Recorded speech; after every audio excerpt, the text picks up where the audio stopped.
নির্বাচন ছাড়া আর কোন প্রক্রিয়ার মাধ্যমে দেশ গণতান্ত্রিক পথে যাত্রা শুরু করতে পারে? আমার তো মনে হয় না। হ্যাঁ, অবশ্যই নির্বাচনের আগে সংস্কার দরকার, গণহত্যার বিচার হতেই হবে, আমরা সবাই গণহত্যার বিচার চাই। কিন্তু নির্বাচন এই শব্দ, এই নাম আসলে উপদেষ্টাদের গায়ে জ্বালা পোড়া শুরু হয়ে যাচ্ছে। আমি বলবো জ্বালা পোড়া শুরু হইলে পানি কিন্তু আছে, জনগণ পানি ঢালতে জানে। আর জনগণকে খেপিয়েন না, ইতিমধ্যে বাজারে আগুন লেগেছে, প্রত্যেকটা জিনিসের দাম বাড়ছে, আজকে সাংবাদিকদের উপরেও যন্ত্রণা। মানে এখন একটা অবস্থা হয়েছে, টেলিভিশন খুললেই মনে হচ্ছে যে তারা দেশের বৃহত্তম শক্তি, আগামীতে তারাই ক্ষমতায় যাবে, তাদের থেকে দল আর নাই। প্রত্যেকটা টক শোতে একজন করে বসিয়ে দেয়, বড় বড় নেতা, সাবেক মন্ত্রী একজন করে বসিয়ে দেয়। মানে ইজ্জত যাওয়ার মতো অবস্থা, জোরপূর্বক বসিয়ে দিচ্ছে। খবর প্রকাশ করতেই হবে, প্রতিদিন প্রত্যেকটা চ্যানেলে তাদের জন্য 10 মিনিট খবরের বরাদ্দ রাখতেই হবে। এই হচ্ছে মিডিয়ার সংস্কার। মাস্টারমাইন্ডের সংস্কার হলো এই যে জোরপূর্বক একটি দলকে বড় বানাইতে হবে। ভাই, বেলুনকেও কিন্তু জোরপূর্বক বড় বানানো যায়, পরে কি হয়? বাস্ট হয়ে যায়। সুতরাং কৃত্রিম ভাবে কোনো কিছু করার চেষ্টা করেন না, প্রাকৃতিক ভাবে যেটি হবে সেটাই ভালো। সর্বশেষ বলবো, সাংবাদিক ভাইরা এখানে আছেন, বলা হলো যে গণমাধ্যমের সংস্কার করা হবে। আপনাদের কাছে আমার প্রশ্ন, 10 মাসে সাংবাদিকদের কল্যাণে কি করা হয়েছে? তাদের বেতন বৈষম্য দূর হয়েছে? চাকরির নিরাপত্তা নিশ্চিত করা হয়েছে? হয়নি তো। আমরা আওয়ামী লীগের সময় ওই মোজাম্মেল বাবুদের দেখেছি, আমরা দেখেছি সেই দালাল সাংবাদিকতা।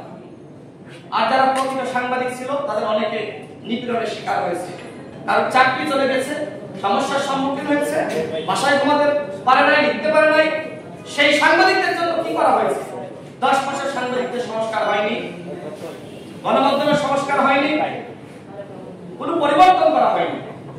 তাহলে এই দেশের পরিবর্তন যারা স্বপ্ন মানুষকে দেখিয়েছিল, তারা ব্যর্থ হয়ে পদত্যাগ করলো, দল গঠন করে দায়িত্ব নিল, তাহলে সংস্কারটা কিভাবে হবে? যাই হোক, সর্বশেষ বলবো, আমরা এখানে যারা আছি আমরা সবাই সংস্কার চাই। আমরা চাই এই রাষ্ট্রকে নতুন ভাবে সাজাতে, আমরা চাই রাষ্ট্রের কল্যাণ, জনগণের কল্যাণ, আমরা চাই নতুন রাজনৈতিক বন্দোবস্ত। কিন্তু এই বন্দোবস্তের নামে আজকে যে অনৈক্য সৃষ্টি করা হয়েছে, নৈরাজ্য সৃষ্টি করা হয়েছে, এখনো পর্যন্ত পুলিশ ফাংশন করছে না, সচিবালয়ে গ্যাঞ্জাম, এনডিআরে গ্যাঞ্জাম, প্রত্যেকটা জায়গায় আন্দোলন। এই গ্যাঞ্জামের মাধ্যমে আসলে কোনো সংস্কার হবে না। সরকারকে বলবো, সবার সাথে বসেছেন, মতামত নিয়েছেন, এখন আপনাদেরকে সিদ্ধান্ত জানাতে হবে।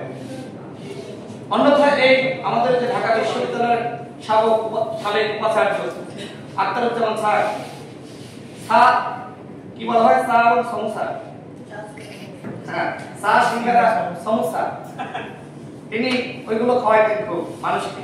তো এই উপদেষ্টা পরিষদ যদি ওই আমাদেরকে দাওয়াত দেয় চা সিঙ্গারা সমস্যা খাওয়ানোর জন্য, এরপরে কোনো সিদ্ধান্ত তারা না জানায়, তাহলে কিন্তু হবে না, তাহলে হবে না। তাদেরকে বলবো, সবার সাথে বসেছেন, এইবার আপনাদের সিদ্ধান্ত জানান।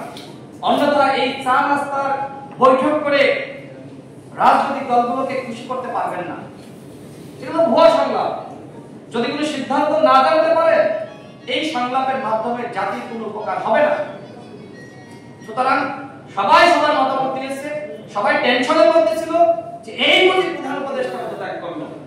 আজকাল আমারও কথা বলতে ভয় হয়, কারণ আমাদের প্রধান উপদেষ্টার ফেসবুক পেজ থেকে হুমকি দেওয়া হয়েছে, কথা বলা যাবে না তাদের নিয়ে, যারা সাবেক মান্নানদের জামিন করিয়েছে, কথা বলা যাবে না, যারা ওই আওয়ামী লীগের লুটেরা এমপি মন্ত্রী বিপুদের লুটপাটের সম্পদ পাহারা দিচ্ছে, তাদের নিয়ে কথা বলা যাবে না। যে সকল মাস্টারমাইন্ডরা অনৈক্য নৈরাজ্য সৃষ্টি করেছে, তাদের নিয়ে কথা বলা যাবে না, কথা বলা যাবে না। যাদের এপিএস দুর্নীতি করেছে, ভাই তোমার এপিএস দুর্নীতিবাজ, আর তুমি কি সাধু বাবা, এইগুলো নিয়ে কথা বলা যাবে না। এইগুলো নিয়ে কথা বললে তাদেরকে নাকি কাজে বাধা দেওয়া হচ্ছে। তো ঠিক আছে, আমাদেরকে ব্ল্যাকমেল করা হচ্ছে, আমাদেরকে বলা হচ্ছে যে আমাদের কাজে বাধা দিলে পদত্যাগ করা হবে। ঠিক আছে, আমরা প্রধান উপদেষ্টা পদত্যাগ চাই না, আমরা চুপ হয়ে গেলাম।